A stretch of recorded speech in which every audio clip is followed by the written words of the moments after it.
Evangelho segundo São Lucas. Naquele tempo, disse Jesus aos fariseus: sem dúvida que aplicareis este provérbio: médico, cura-te a ti mesmo. Todas aquelas grandes coisas que ouvimos dizer que fizeste em Cafarnaum, fazei-as também aqui na vossa pátria. E prosseguiu: em verdade vos digo que nenhum profeta é bem aceito na sua pátria. Com toda a certeza que muitas viúvas havia em Israel no tempo de Elias, quando o céu foi fechado por 3 anos e 6 meses, e quando houve uma grande fome por toda aquela região. Contudo, nenhuma delas foi mandada a Elias, senão uma mulher viúva de Sarepta, em Sidônia.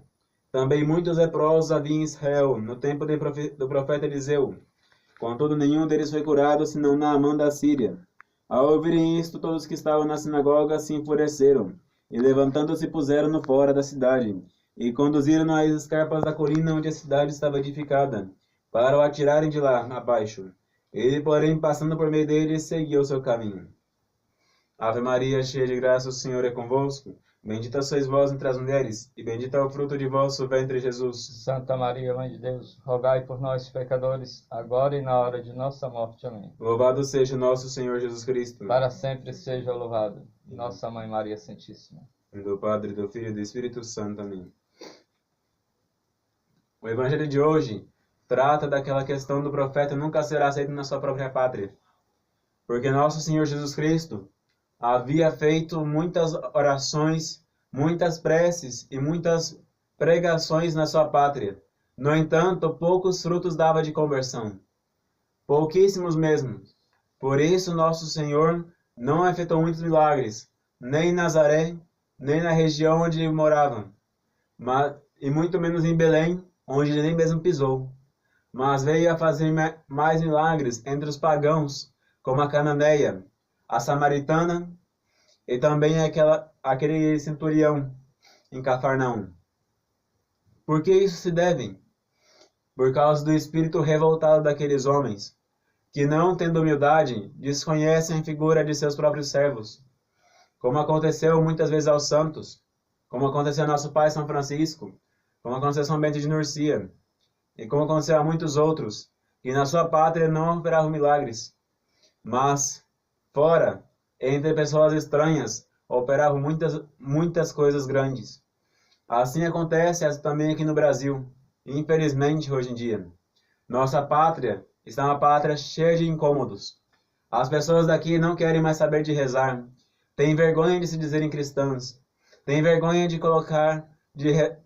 usar uma roupa decente, têm vergonha as mulheres de usar um véu na cabeça, os homens têm vergonha de usar um broche da congregação mariana, ou então um broche da Legião de Maria, um broche da Apostolado da Oração.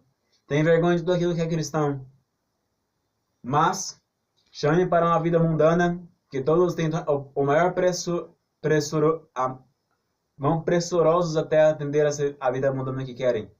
Vão aos bares e às festas, aos bares e às boates.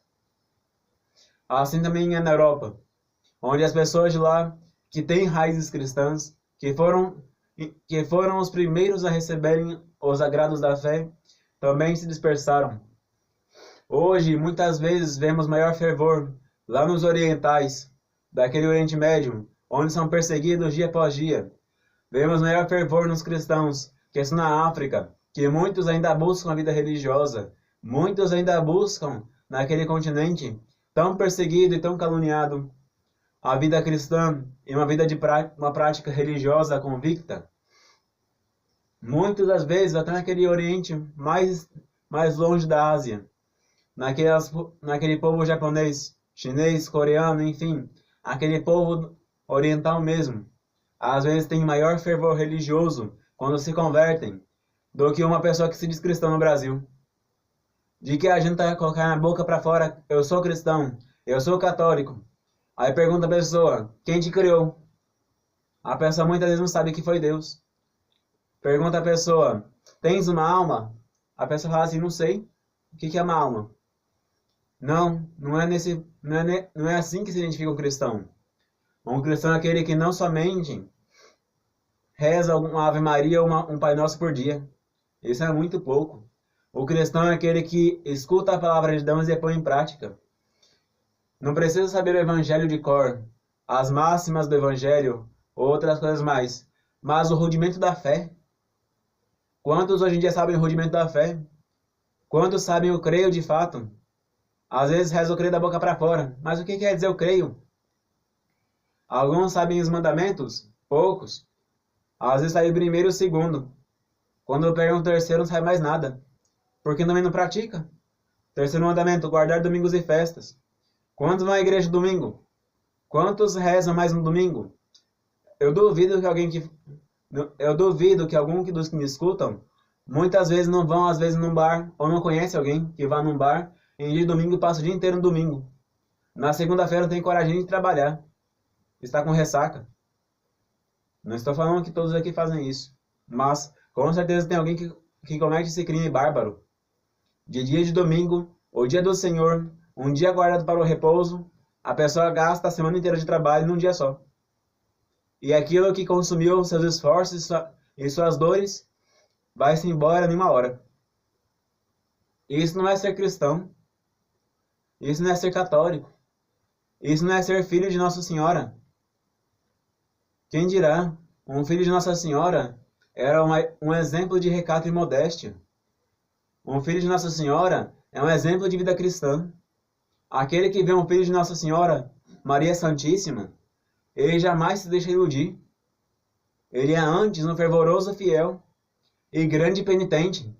Ainda mais nessa época de Quaresma, que nós vemos quantas pessoas extraviadas, iludidas no meio do mundo, iludidas com o demônio, que oferece, é claro, muitos prazeres.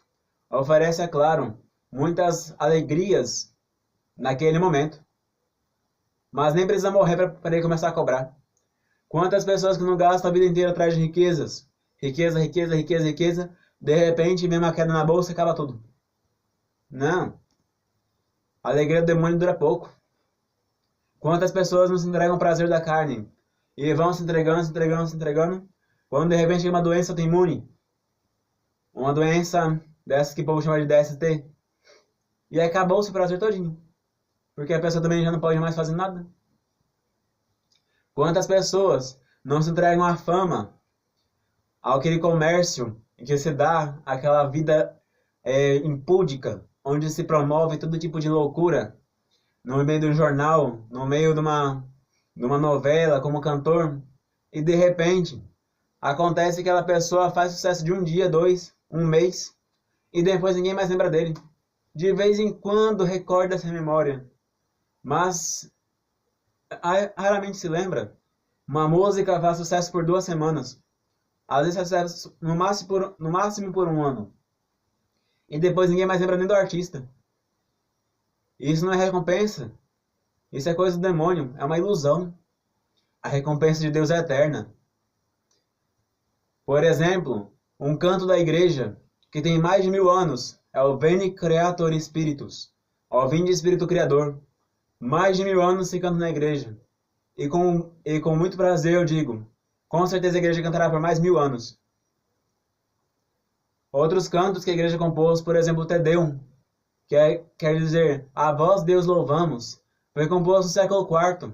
Até hoje a igreja canta, e até o fim dos séculos a igreja cantará este canto, composto por Santo Ambrósio de Milão e por Santo Agostinho de Hipona. E ninguém se esquece.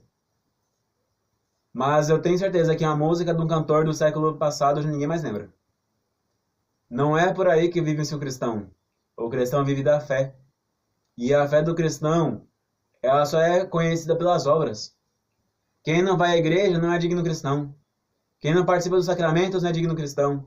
E muito menos quem não reza o rosário não é digno cristão. Às vezes a pessoa fala assim, eu vou para a igreja todo domingo. Mas de que adianta ir para a igreja no domingo quando chega em casa, vive como mundano? Tem que chegar em casa, viver como cristão como foi na igreja. Tem que chegar em casa e rezar o rosário em família, como assistir a missa na igreja. Tem que chegar em casa e viver como um verdadeiro filho de Deus e de Nossa Senhora. E então eu vos garanto, Nosso Senhor vos dará muitas recompensas, aqui na terra e maior ainda no céu. E esperamos com confiança em Nossa Mãe Santíssima. E esperamos com confiança em São José. Busquemos a Deus enquanto podemos, e rezemos com fervor o Santo Rosário, enquanto Nosso Senhor nos dá essa graça. Porque poderá chegar um dia em que nós iremos querer rezar e não teremos mais essa chance. Ave Maria Puríssima. sem pecado concebida. Ave Maria, cheia de graça, o Senhor é convosco. Bendita sois vós entre as mulheres. Bendito é o fruto de vosso ventre, Jesus. Santa Maria, Mãe de Deus, rogai por nós, pecadores, agora e na hora de nossa morte. Amém. Em nome do Padre, do Filho e do Espírito Santo. Amém.